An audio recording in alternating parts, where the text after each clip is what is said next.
But it's a nice night, huh? Yeah. This is nice.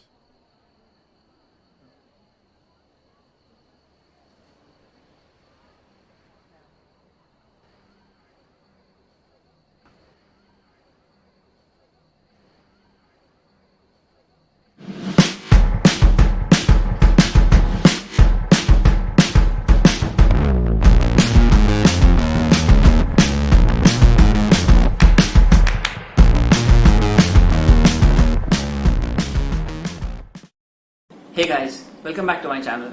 You're watching Quarantine Content, and today I'm going to talk about a show which has impressed, inspired and impacted me like only few others have. An animated sitcom featuring an eclectic mix of human and anthropomorphic animal characters which attempts to pull back the curtain of glamour from over Hollywood. So much so that it ends up revealing some hard truths about life and relationships. I'm of course talking about the exceedingly funny and crushingly relatable Netflix show BoJack Horseman. My name is Tipu Sultan and today I am.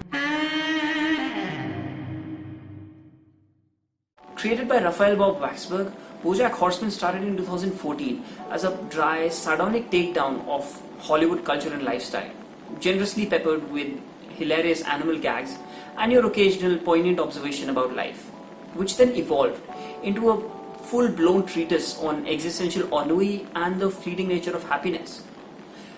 BoJack Horseman has given enough food for thought to feed philosophy majors as well as eager YouTubers trying to break down its themes and meaning for ages to come. Whether it's relationships, sexuality, parenthood, or overwhelming bouts of depression, the writers of BoJack Horseman have a comment on all facets of our contemporary hedonistic existence.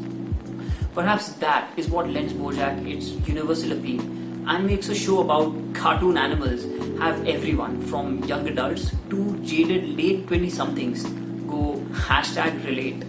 However, BoJack's relatability exceeds its whimsical animation style or the endlessly loony hijinks peppered across its narrative simply by undercutting the flourishes of absurdity by an intermittent sprinkling of moments of stark sincerity.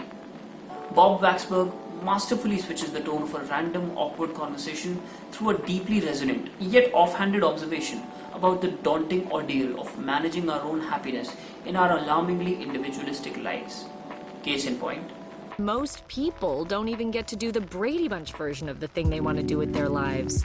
You're actually in a really good position now because you can pretty much do anything you want. You're responsible for your own happiness, you know? Good Lord, that's depressing. No, it's not. I'm responsible for my own happiness. I can't even be responsible for my own breakfast.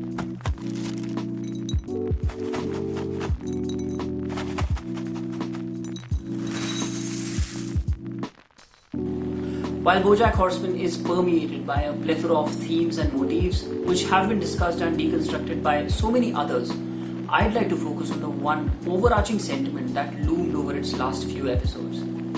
I'm talking about finality and the various aspects of it which manifested within the concluding episodes of BoJack Horseman Season 6. Of course, spoiler alert. While the idea of a portly, middle-aged, entitled narcissist TV star who is in the twilight of his celebrity makes terrific fodder for an introspective character study, the writers managed to infuse empathy for BoJack by adding a nugget of vulnerability beneath the layers of murky greys that sheathe his character. And it is through making us confront the laundry list of character flaws in BoJack while being aware of his complex struggles that the show makes us walk along the edge of sympathizing with him or damning him. And so, the first big question arises. Is BoJack deserving of forgiveness? While his actions are continually deplorable, their true magnitude is revealed when they are all placed into perspective in the 12th episode of the final season. Titled Xerox of a Xerox, the episode features BoJack doing an interview to come clean about his past actions. And as the interviewer grills a hapless BoJack, overwhelming him with a torrent of pointed questions, he struggles to defend himself under the weight of the collective immensity of his actions. This begs the question that does going to rehab, staying clean, or turning over a new leaf as Horse Professor undo all of the terrible things that BoJack did in the past? While he is panged by remorse for his former transgressions, Does that simply let him off the hook? And that is one of the most fascinatingly nuanced concepts explored by the show. That redemption isn't earned by grand sweeping gestures. Deliverance is messy, just as damnation isn't absolute. You have to work on it every day, and every day you earn your keep. Every day it gets a little easier, Yeah? but you gotta do it every day. That's the hard part. But it does get easier. That leads to the next aspect of finality, tackled more directly in the penultimate episode of the show.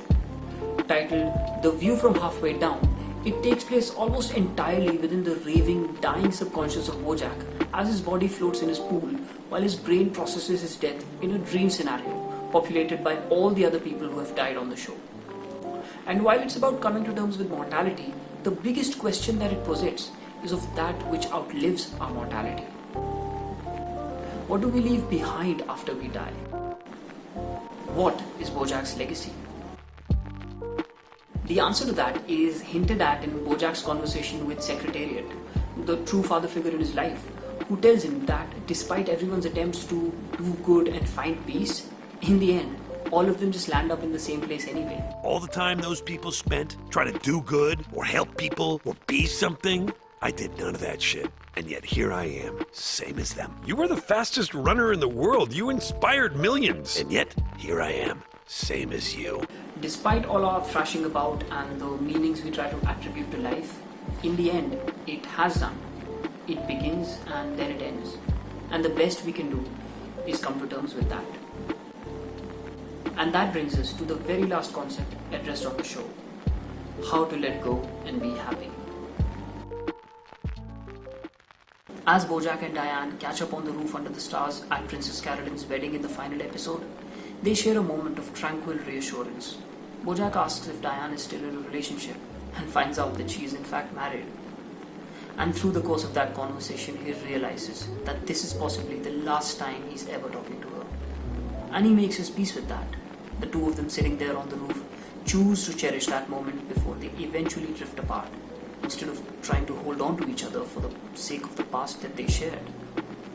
And for a character who obsessively rewatched his own hit 90s sitcom decades after it went off air just to hold on to a faint glimmer of his past glory, to finally come to terms with the fleeting nature of happiness and learning to appreciate it within the moment signifies the best kind of character development. But it's a nice night, huh? Yeah. This is nice. BoJack Horseman is one of the most impeccably crafted shows that packs in zany, madcap humor with the same efficacy of a jolting emotional wallop. There are countless facets of this show that demand deeper dissection and deconstruction. Entire episodes that are chock full of brilliant storytelling devices, characters that are written to perfection, that glibly profound social commentary, and some of the most cleverly arranged gags and tongue twisters. And as I sat there, watching the closing moments of that show, the biggest feeling that swelled in my heart was gratitude for it happening, and peace at coming to terms with it ending.